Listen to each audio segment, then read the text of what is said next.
네, 안녕하세요.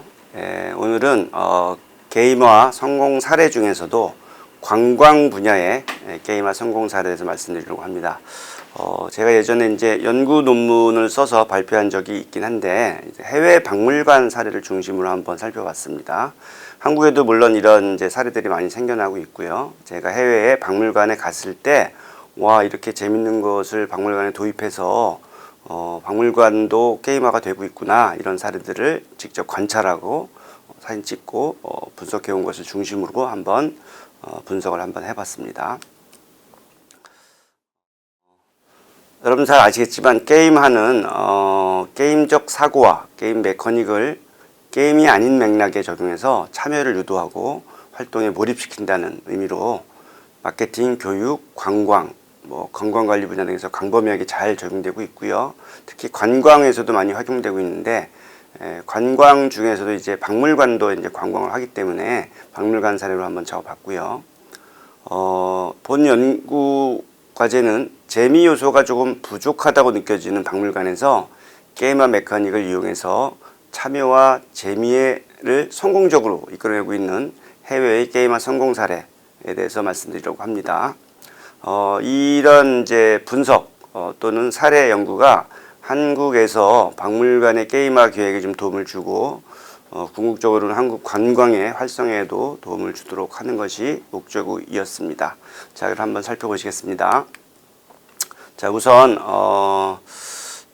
세계적으로 제일 유명한 프랑스 파리 박물관에 한번 간 적이 있습니다. 루브르 박물관에 갔었는데, 저는 이제 박물관 가는 걸 좋아하기 때문에 새벽 일찍 갔었고요. 아침부터 저녁까지 하루 종일 계속해서 이제 다리가 아프고 발이 붓도록 돌아다녔는데, 그렇게 해도 하루 정도에 다 볼 수 없을 정도로 그 전시물이 많았는데, 그것을 끝나고 이제 나오니까 바깥에 그 무료 야외 어드벤처 게임이 있더라고요. 그래서 그것을 나중에 조사해서 더 자세히 알게 되었는데, 띨르르라는 정원이 있습니다. 그래서 보통 루브르 박물관 가면은 그 지하에 있는 박물관만 주로 살펴보고 오는데, 그 피라미드처럼 생긴 모양의 우측에 보면은 굉장히 유명한 띨르르 정원이 있어요. 근데 여기에 사람들이 너무 아름답고 역사가 숨어 있는 곳인데 사람들이 그냥 지나치기 때문에 이 박물관에는 여기서 소규모 팀 단위로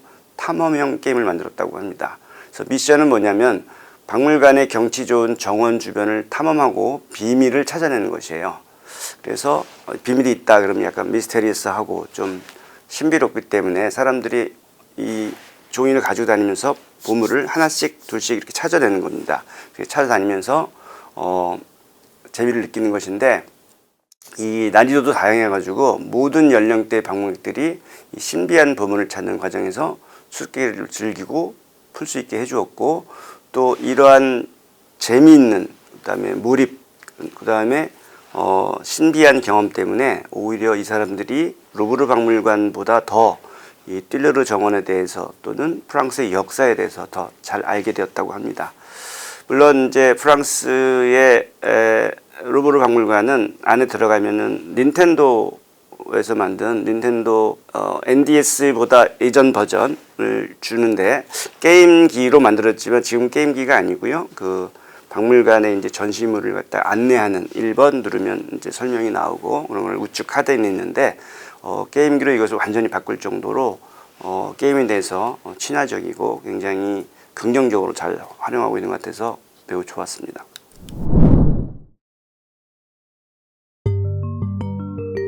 I've painted wheat fields under turbulent skies.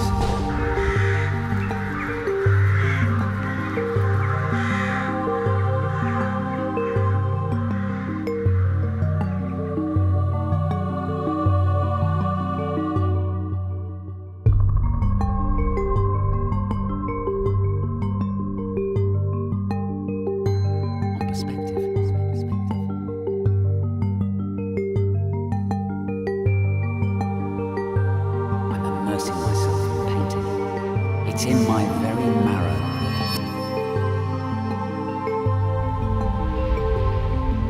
The memory of everything we have loved.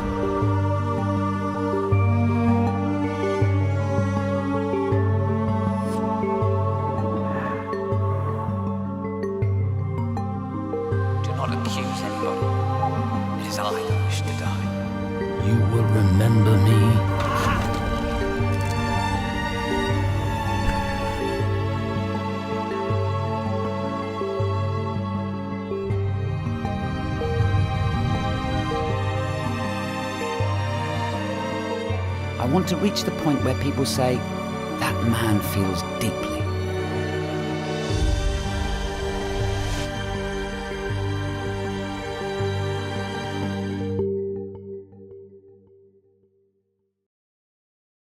두 번째는 이제 고흐 박물관인데요.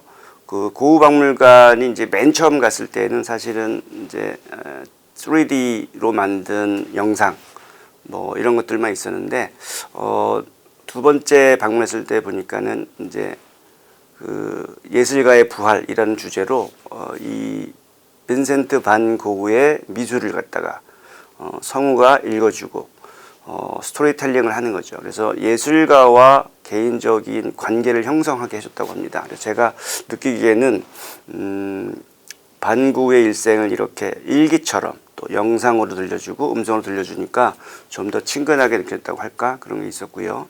그 다음에 이제 상호작용할 수 있는 3D로 만들어 가지고 내가 만약에 눌렀을 때 뭐가 움직이고 그랬을 때 고흐가 다시 살아난 것 같다 이런 것도 느꼈습니다. 그 다음에 이제 애니메이션도 있고요, 다큐멘터리도 있고 또 촉각을 자극하는 손으로 만져보고 이렇게 할 수 있는 것들 많이 만들었는데 이런 것들이 이제 아주 작지만 고흐 박물관의 게이마 요소라고 볼 수 있습니다.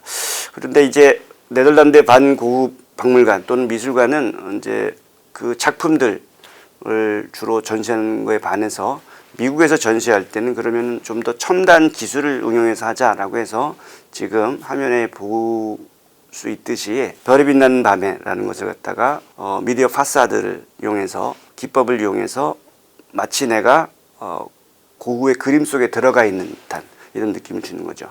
한국에도 이제 제주도의 빛의 벙커라든가 몇 가지 이런 이제 시설들이 계속해서 증가하고 있습니다만 당시에는 이제 좀 새로운 시도였다고 볼 수 있고요. 고흐가 많이 그린 해바라기 또 3D로 된 입체 영상관에서 내가 고흐의 작품을 바라보거나 또 다른 관점에서 바라볼 수 있게 해서 사람들이 신기하다, 재미있다. 그러니까 디지털로 바꾸고 3D로 바꾸고 또 몰입형 영상으로 바꿨을 뿐인데도 불구하고 그 정도만 가지고도 사람들이 재미있다, 새로운 경험이다 이런 것을 많이 느꼈다고 합니다. 이런 것도 새로운 시도라고 볼 수 있고요. 한국의 국립중앙박물관에도 지금 이런 시도를 많이 하고 있습니다. 오늘 소개해드릴 전시는 반 고흐 몰입형 체험 전시예요. 여러분, 이 전시 미쳤습니다. 우선 크기가 미쳤어요. 높이 12m, 면적 약 2,400제곱미터. 초대형 규모의 공간 속에 빈센트 반 고흐의 작품이 수놓인 공간. 온 공간이 고흐의 작품들로 가득한데요. 전시에 미친 요소는 이것뿐만이 아닙니다. 이 전시 세계적으로 유명합니다. 미국, 영국, 싱가포르 등 세계 각지 30여 개 도시에서 펼쳐진 이번 전시. 약 500만 명 이상의 관람객이 방문하여 세계 예술인들의 관심을 받았는데요. 찬사도 넘쳐납니다. USA 투데이 선정 최고의 몰입 체험, CNN 선정 세계 몰입 체험 베스트 10위에 선정되며 이미 세계적으로 핫한 전시죠. 그런데 이 전시 지금 한국을 찾아왔습니다. GIDC 광명역에서 지금 이 전시를 만나볼 수 있는데요. 전시장에 들어서면 한국인이 가장 사랑하는 예술가 빈센트 반 고흐의 작품들이 가득합니다. 빈센트 반 고흐의 작품들을 생생한 미디어 아트를 통해 만나볼 수 있는데요. 고흐의 작품 300여 점을 디지털 아트, VR, 다큐멘터리 등 다양한 형식으로 만나볼 수 있죠. 한국을 찾아온 세계에서 핫한 전시 반 고흐 몰입형 체험. 기존의 국내 미디어 아트 전시장에서는 찾아보기 힘든 크기를 보여주는데요. 높이 12m의 초대형 규모를 자랑하죠. 단순히 크기만 큰 것도 아니에요. 분위기도 남다른데요. 우선 큰 공간 속에 빈센트 반 고흐의 작품들을 360도 비디오 매핑 기술을 통해 재현합니다. 이게 큰 공간과 함께하는 공간이 주는 압도감이 대단해요. 실제로 이번 전시를 주최한 엑시비션 허브의 CEO는 이렇게 말했어요. 기존 한국에서 소개되었던 미디어 아트들과 차원이 다른 새로운 미디어 아트를 경험하게 하겠다. 깊은 감동을 느낄 수 있게 될 것이라 확신한다. 그러한 대표의 포부는 현장에서도 고스란히 느껴집니다. 거대한 스케일과 세밀한 표현력, 한마디로 눈이 돌아가죠. 고흐의 작품 속에 들어온 듯한 기분이 드는데요. 이 전시가 이토록 압도감을 주는 이유는 전시의 부제에서 알 수 있습니다. 이번 전시의 부제는 몰입형 체험입니다. 이름 독특하죠. 그런데 이게 정말 잘 표현돼 있어요. 보통 미디어 아트 전시 가면 작품만 계속 상영되어서 아쉬울 때가 종종 있잖아요. 그런데 이번 전시는 부제대로 몰입과 체험을 위한 요소들이 넘쳐납니다. 거대한 미디어 아트 공간은 물론이고요. 가상현실로 구현한 VR 체험, 다큐멘터리 등 그 요소도 다양하죠. 관객들은 넓은 전시장을 가득 채우는 빛과 사운드를 통해 반 고흐의 작품과 삶을 생생하게 체험할 수 있는데요. 해바라기 사마귀부터 꽃피는 아몬드 나무, 별이 빛나는 밤까지 고흐의 명작들을 보다 보면 어느샌가 그의 인생과 생각 속으로 뛰어든 느낌인데요. 300점에 달하는 고흐의 작품을 압도적인 분위기와 함께 감상할 수 있는 것이 이번 전시의 특징이죠. 전시는 여러 공간으로 구분되는데요. 우선 입구에는 반고흐의 대표작들이 걸려 있습니다. 설명이 써 있어서 작품 세계를 이해하면서 출발하기 너무 좋은데요. 입구를 지나 첫 번째 전시장에 들어서면 반고흐의 방을 포함해 반고흐의 작품들을 입체적으로 볼 수 있는 공간이 마련되어 있습니다. 입체감이 느껴지는 만큼 더욱 생생하게 작품들을 느껴볼 수 있죠. 뿐만 아니라 두 번째 공간에서는 동양 목각파나 우키요에를 만나볼 수 있는데요. 19세기 일본에서 유럽으로 넘어가 많은 서양 화가들에게 크나큰 충격을 준 우키요에. 반고흐도 실제로 우키요의 작품을 보며 많은 영감을 받았다고 합니다. 동생 테오와 주고받은 편지에서는 이 우키요에로부터 받은 영감에 대한 이야기가 담겨 있고, 뿐만 아니라 실제로 자신의 작품 속에 우키요에를 오마주하거나 삽입해 그리기도 했죠. 이 공간에선 고흐가 영감을 받았던 우키요에 작품들을 만나볼 수 있습니다. 이어지는 공간은 메인룸인데요. 사면과 바닥에 투영되는 반고흐의 대표작들을 약 35분간 감상할 수 있죠. 거대한 공간에서 펼쳐지는 빈센트 반고흐의 예술세계, 정말 매력적인데요. 가만히 보다 보면 시간 가는 줄 모르고 감상할 수 있죠. 이후 섹션에선 반고흐의 그림을 그려보거나 VR 체험을 할 수 있는데요. 단순한 감상을 넘어 18세기 프랑스 아르를 묘사한 반고흐의 명작 속 풍경을 직접 체험하며 다양한 몰입을 경험해볼 수 있습니다. 뿐만 아니라 샵에서는 다양한 굿즈를 판매하기도 하는데요. 전시를 보고 나서 여운을 간직하고 싶다면 이 굿즈도 놓칠 수 없겠죠? 이번 전시는 널 위한 문화예술과 함께 특별 할인도 진행하는데요. 관심 있으신 분들은 설명란을 꼭 확인해주세요. 빈센트 반고흐의 예술세계를 새로운 감각으로 재탄생시켜 세계의 주목을 받은 전시, 반고흐 몰입형 체험. 압도적인 스케일과 몰입을 돕는 구성 덕에 시간 가는 줄 모르고 즐길 수 있었는데요. 반고흐의 예술세계에 빠지고 싶은 분들, 또 차원이 다른 미디어 아트를 경험해보고 싶은 분들, 그리고 세계적으로 유명한 전시의 스케일과 경험을 즐기고 싶은 분들이라면 이번 전시 절대 놓치지 마세요.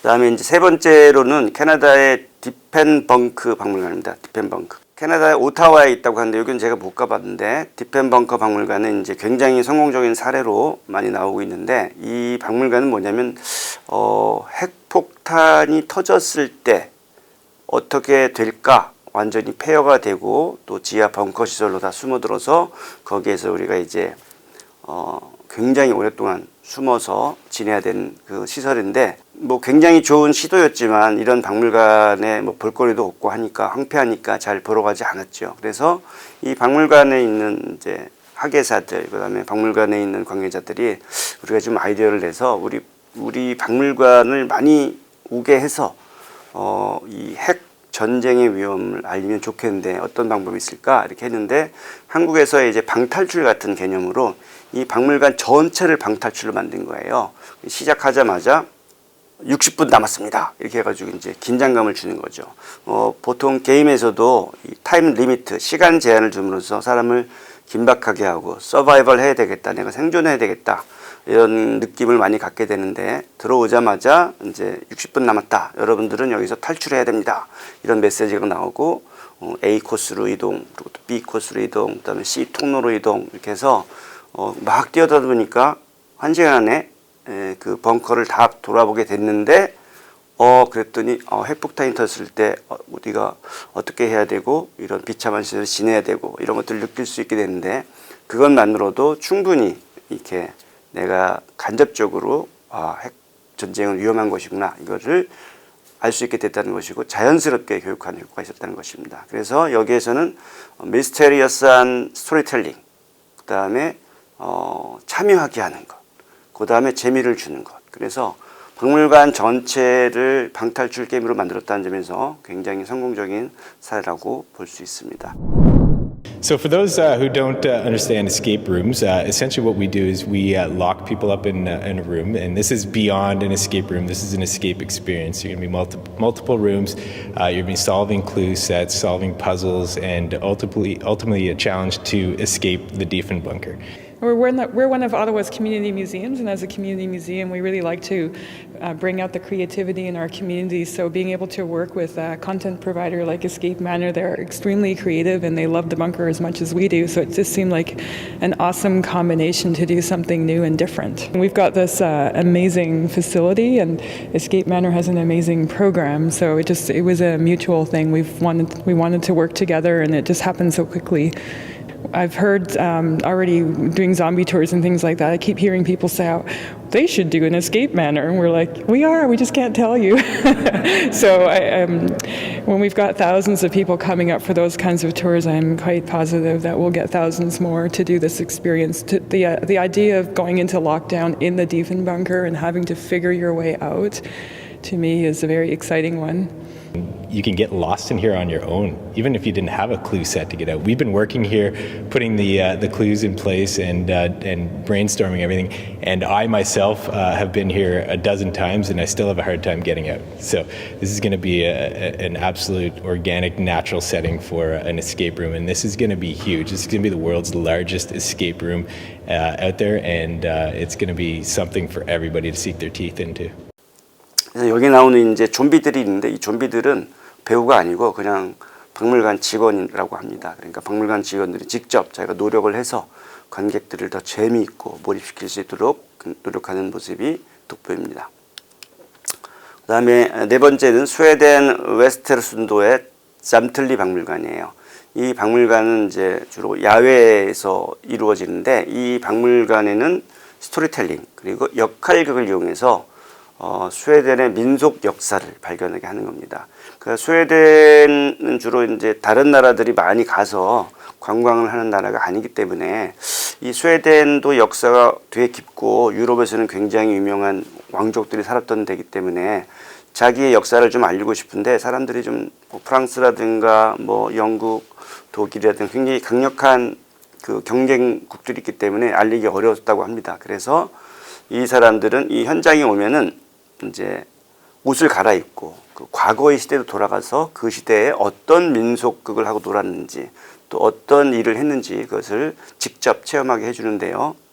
양이 나타나기도 하고 또 복장을 갈아입기도 하고 거기 있는 직원들하고 같이 춤도 추고 또 활동도 하게 됩니다.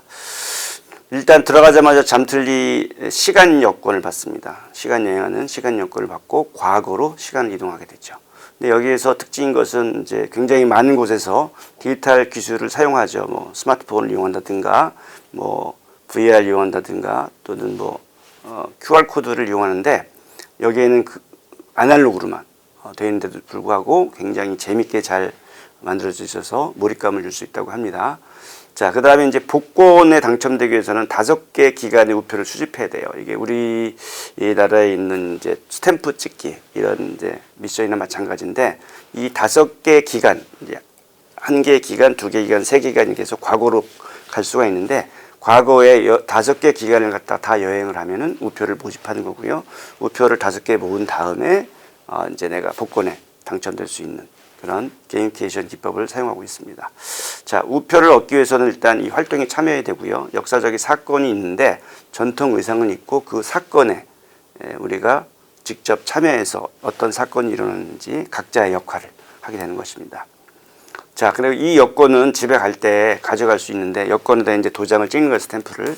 그러면 방문객들이 집에 가져갈 때 기념품으로 좋은 선물이 된다고 하고요. 뭐 자기가 갖기도 하지만 기념으로 또 뭐 친구들한테 자랑할 때도 쓰는 건데 이렇게 해서 나도 여기 가봐야겠다 이런 재방문 또는 친구들한테 추천해주기 좋은 이런 역할을 하고 있습니다. 한국에도 이런 시간 여행을 통해서 한국의 역사를 재미있게 또는 몰입감 있게 느끼게 하는 그런 시도가 필요하다고 저는 생각을 합니다. 자, 5번째는 이제 말레이시아의 페트로사이언스 박물관입니다. 페트로사이언스 박물관은 말레이시아에서 석유가 많이 나는데 이 석유 때문에 산업이 발전했다. 그런데 석유가 나니까 우리가 그것 때문에 잘 살게 됐다가 아니라 이 석유를 채취하기 위해서는 채취 기술, 정제 기술, 뭐 여러 가지 기술들이 필요한데 그러한 기술을 갖다가 과학적으로 우리가 굉장히 우수했기 때문에 이것을 갖다가 잘 할 수 있었다를 보여주는 거죠. 그래서 대부분의 나라에서 이제 에너지는 국가에서 관리한다. 그래서 이제 국영 석유 산업체에서 이제 국민들을 갖다가 교육시키고 또 자국의 어떤 과학 기술을 잘 알리기 위해서 이렇게 박물관을 만들었다고 하고요. 여기에서 이제 과거 시대에 뭐 공룡도 나오고 그런데 이런 시대에서 축적된 퇴적층이 석유가 되었고 그것을 이제 고도의 첨단 기술을 이용해서 우리가 석유를 채취하고 정제한다 이런 것인데 대형 인터랙티브 디스플레이를 만들어 가지고 그 큰 화면을 만들어서 그게 이제 움직이게 하고요. 거기에서 이제 사회자가 퀴즈를 해가지고 뭐 이 나라에서 석유가 발견되었던 때는 언제인가요? 뭐 석유 공장이 만드는 때는 언제인가요? 뭐 과거의 역사에 대한 것, 그다음에 현재 기술에 대한 것, 그다음에 현재 말레이시아의 석유 산업에 대한 것 이런 것들을 퀴즈를 참여해서 선물도 주고 이런 거를 하는데 굉장히 재미있게 참여하고 있습니다. 그다음에 이제 전시품과 상호작용할 수 있는 터치스크린, 그다음에 가상현실, 증강현실, 그다음에 과거로 가는 타임머신 체험. 그래서 우리가 이제 뭐 조금만 과거로 가는 것도 재미있지만 뭐 공룡이 나타나는 그런 과거로 가면 훨씬 더 재미있잖아요. 그랬을 때 VR이라든가 AR 같은 기술을 이용하면 훨씬 더 흥미있고 몰입적인 그런 경험이 되겠죠. 자, 그래서 관객들의 참여를 유도하고 석유 과학에 대한 이해를 높이는데 목적을 두고 이 박물관이 만들어졌고요. 박물관 직원들과 함께 안전 모드 쓰고 작업도 있고 역할을 체험합니다. 그러니까 스웨덴의 잠틀리 박물관 마찬가지로 가면은 옷을 입고 그렇게 되면은 뭐 경찰 옷을 입으면 내가 이제 약간 경찰의 느낌이 나고 또 군복을 입으면 군인 느낌이 나는 것처럼 그 옷을 갈아입고 역학을 체험하게 됨으로써 더 깊은 몰입 또는 새로운 경험을 하게 됨으로써 석유 산업에 대한 긍정적인 어떤 광고 효과도 있지만 많은 사람들이 와서 즐겁게 지낼 수 있고 또 말레이시아의 석유 산업에 대해서 자부심을 느끼게 하는 그런 좋은 박물관이라고 생각을 합니다.